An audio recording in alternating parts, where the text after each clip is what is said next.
Hello,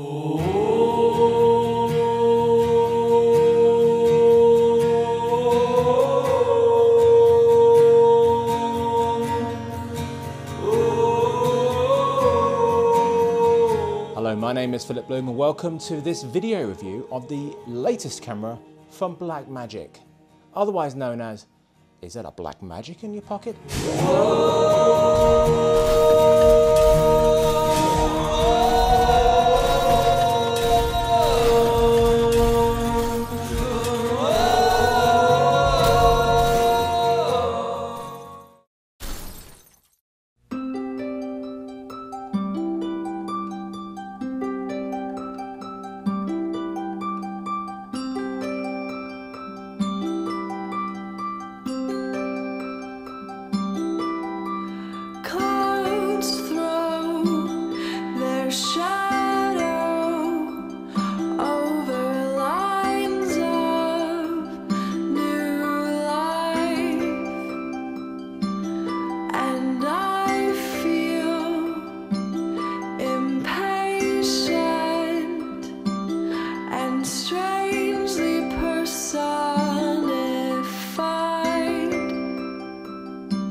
My first review of a Blackmagic camera was, of course, the Cinema Camera EF version, and that went live the morning of the first day of IBC.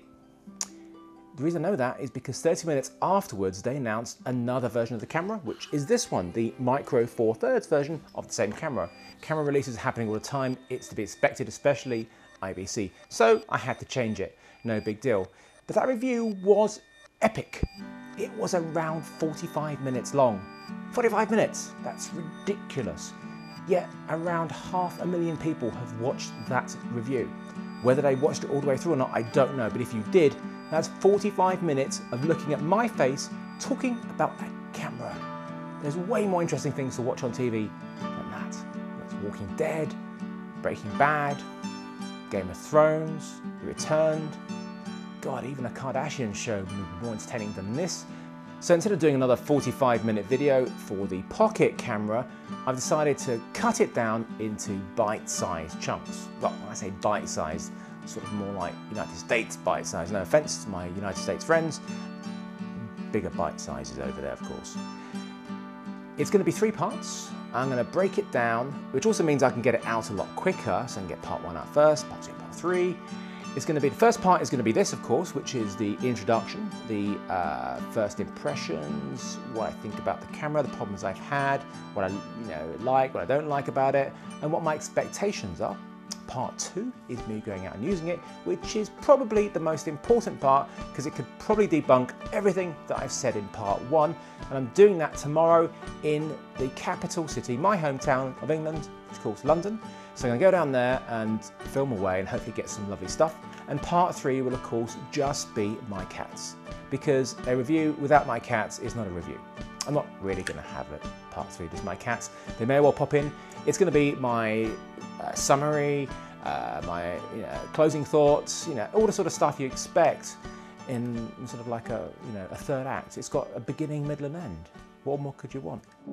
So I went to CVP in London and picked up the camera from them.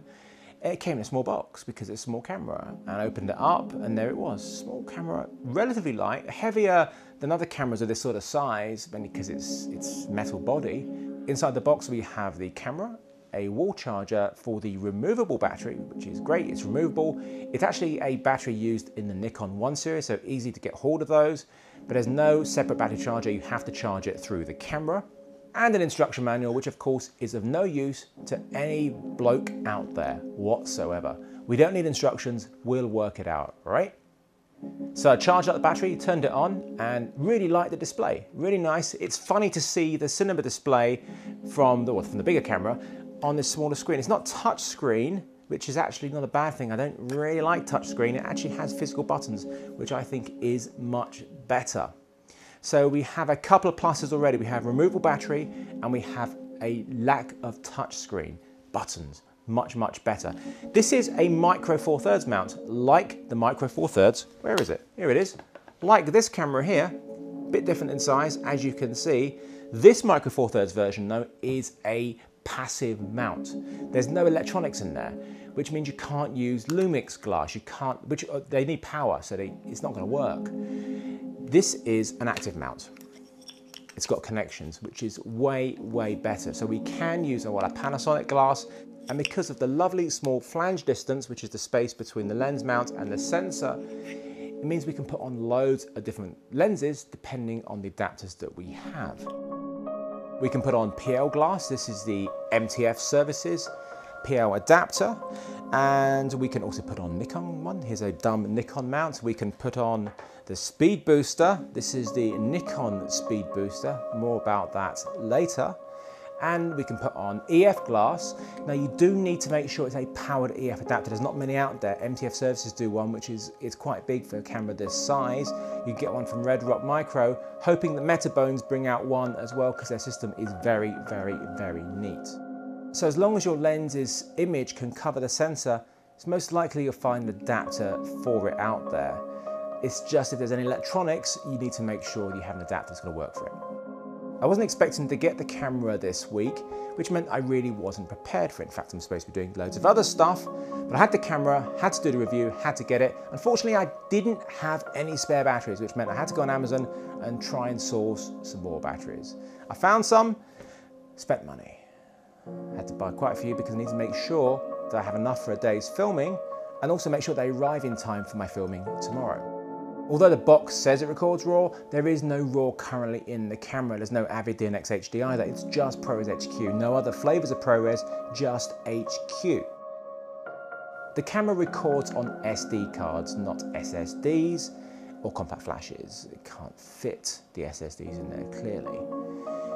The problem is it's very, very finicky about which cards it takes. It took none of the cards that I used in there, and these are all very fast UHS 1 cards, SDXC, Transcends, and other brands, and they work fantastically in my other cameras and are super fast, but they're not working in the Pocket Camera. No matter what format I formatted the cards in, whether it was exFAT or the Mac Extended Journal, didn't matter, it just didn't work. So I did a little bit of research online, and people were saying you need the SanDisk Extreme Pro, which is a 95 megabits per second speed on it. And I'm pretty certain I had one, maybe two somewhere. So even though you probably own some SD cards, you are going to need to probably buy some more, because a 64 gig card, ProRes HQ, is going to give you roughly 37 minutes or so. And when we get RAW in there, it depends on what the RAW is. But if it's Cinema DNG, people are talking about sort of like 17, 18 minutes on a 64 gig card. I like to go out with, especially because I do a lot of documentary filming, around 5 to 6 hours worth of media. So you can imagine it adding up quite a lot. I do have this device here, which is the Nexto DI. This is the Air one, so it talks to your iPod and iPad. And this has a 500 gigabyte SSD in it. Now, you still need more than one card, I would say, but I'll be using this because I don't have enough cards. It's certainly going to be cheaper in the short term than buying lots of expensive cards, because the point of the Pocket Camera is it's cheap. And so you don't want to spend too much money. But the thing is, you are going to have to. It was around 10 o'clock last night when I finally got the camera to record something when I found the SanDisk Extreme Pro card. I was incredibly grumpy by that point, and all my grand plans of filming some fancy stuff within the house weren't going to happen because I was very grumpy. Because not just the camera wasn't working, I was also having some 4K hell trying to export a DPX sequence of a film I shot on the F55, which is going to be shown at IBC. So very grumpy, and all I decided to just quickly check was just shoot one of my cats, because hey, it's a video review, cats are going to be in it. Percy, my camera slut friend, he was very keen to be filmed, did a few shots of him, and that was it. Bang, done, thank you very much. The way the camera works is so similar to its bigger brother, just without the touchscreen and a bit smaller. It has the same menus, it has the same options, of course it doesn't have the RAW etc in it just yet. You can record in film or video mode for the ProRes. Film gives you a much better dynamic range and nice flat picture. Don't bother recording in video mode, but you can at least view it in the video mode. So yes, similarities in the menus, but also similarities in some of the things which bug me about the simple operation of the cinema camera, which are also very much there in the Pocket cinema camera. Mainly functions which you should expect and are very much present in every other video camera that I've used, or DSLR. That is being able to format a card, being able to delete clips. I also want to know when I'm recording how much time I have left before that camera is going to stop. It doesn't do that. There's still no audio meters on there, so recording audio in camera is just a big no-no until we see actual levels. It's just too risky. It's a game of chance, and audio should never be a game of chance. Audio is as important, if not more important, than the image. Don't forget, this is only part one of the review, and this is just me going through stuff. It's almost like looking at a spec sheet, but not actually using it. Once you use it, a lot of these things change and you find ways of working around. So if you think I'm being a bit of a negative Nelly at the moment, don't worry, things will hopefully perk up in part two, but there's still a lot of great things about the camera, which I'm gonna talk about now. The camera records in full HD, of course, and it records in 24, 25, and 30p. There is nothing past that, so there's no, obviously, slow motion within this camera. It's rated as having a dynamic range of around 13 stops. I completely believe that, because it should be very much similar to the main cinema camera, the bigger version, and that has that same amount of dynamic range. There's a headphone jack on the side, which means you can, of course, put in an external microphone, and you absolutely have to, because the internal microphone is absolutely abysmal. But the problem is, of course, with the external microphone, you still don't have levels, which is a problem. You also have a micro HDMI socket, so you can plug into a TV, monitor, EVF, or anything like that. Micro, mini HDMIs, both of them are not very good solid connections. Hopefully somebody will come out with a way of making that connection a lot more solid. It doesn't have the lovely SDI that the bigger brother has, of course, but you're gonna have compromises. You have to in a camera that size. The sensor size is Super 16, which is smaller, in fact, than the cinema camera sensor. But the thing is, it's actually a little bit more practical, because that one wasn't one thing or the other. It was in between sort of micro four thirds and Super 16, which means you could use micro four thirds glass but not use them fully. And you couldn't use Super 16 glass because it didn't cover the whole of the sensor. This makes more sense. You either go one way or the other. You don't go in the middle. So having it as Super 16 is actually really good. And it means I can use some of my old Super 16 glass just with an adapter like I have on the MTF services here. This is the PL adapter with my Ingenue zoom lens. The thing is, if you are coming from a DSLR, most likely you've either had a full frame sensor or a APS-C sensor, which is like Super 35. So when you get to Super 16, you're in for a bit of a shock in that your light sensitivity won't be as good, but most importantly, your ability to get those shallow depth of field shots you're so used to is a lot harder. Now, personally, I would love Blackmagic to have put a Super 35mm sensor into the Pocket camera. They haven't. It's Super 16. Okay, it's fine. It's just when you look at the competition, so also we have the GH3 with its micro four thirds sensor, and we compare that to the Blackmagic. Obviously, this is smaller, but this has a lovely EVF. It has a nice flip out screen. It has a fairly decent codec, which is all I. It has a average microphone, but certainly a lot better, and it also takes stills. Not bad at all, really. Something like this, though. This is the NEX6, and this is a very similar size. In fact, I think they're brothers. But this has a Super 35mm, sorry, APS-C size sensor. So this is much more sort of like in line with the camera shooting me, which is the Canon C100, much more in line with, say, your 7D. The fact it's in this little body is fantastic.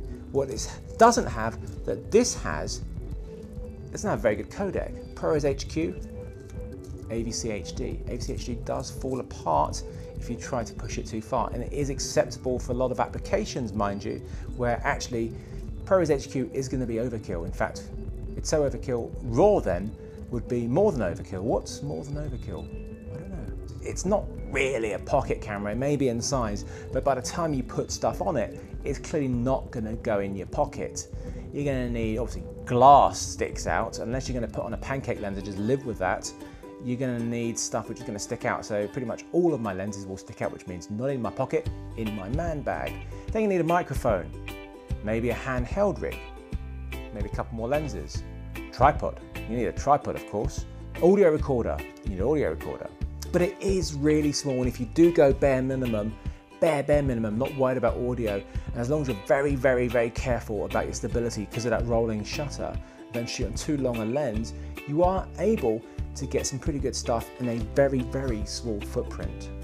For me, I see this camera being a B camera, to be honest with you. It's going to be a camera I think I will have with me no matter where I go, because it is so small, and if I have an adapter, Nikon adapter, it means I can use the same glass that I use on my different cameras. And that's really important, so if I ever have a camera go down, I have a backup. More likely, I'll find I want to get an extra angle somewhere, and I have a camera like this. Very small, you can mount this anywhere. So just in my very limited time with the camera, I have to say, I do really like it. Even though you've just heard me talk about all the problems I've had with it, that's really just about the initial setup and knowing what I need to make it work. And of course the quirks with the menu. Other than that, I do really like the size, and I think I can keep it to a bare minimum with the right lens. And I think something like my Voigtlander 17mm 0.95 will be a lovely lens to use with this. It's a little bit long, but about the right focal length for a Super 16 to give me effectively that sort of standard field of view. But can I see myself going out with this camera in my man bag when I go out to see friends? Highly unlikely, to be honest with you. I'm more likely to take something like this simply because it takes stills as well. And I don't expect it to take stills because it has a sensor which is optimized for video, and that's fantastic. Whereas this has a sensor optimized for stills which shoots video. It's still really nice video. This shoots better video. This has a larger sensor. This isn't as deep a depth of field. This has a shallower depth of field. This is heavier. This is lighter. This is more expensive. This is cheaper. There's pros and cons for all sorts of things. Really, I don't think this is a consumer camera. I had a semi-Twitter argument, wasn't an argument, a disagreement with somebody yesterday who was saying he thinks this is a great consumer camera, sort of for people who want to shoot a little bit more better video than the normal consumer camera. I totally disagree, because I don't think it's a consumer camera at all. ProRes HQ is not a consumer format, it's a high-end format. It requires expensive cards, it requires lots of batteries, it requires a fairly decent setup for editing, it requires backup, it requires lots of backup in fact. So no, I don't think it's a consumer camera, I think it's a professional camera in the guise of a consumer camera. It looks like one, but I think this is a professional camera. So get all ideas of it being a consumer camera out of your head, forget about that. This is a pro video camera, just a little one. The thing is, what's it like to shoot with? So that's the end of part one, and part two is the fun one where I go out and shoot with the camera properly. In fact, it's most likely where I will disagree with everything that I've just said to you.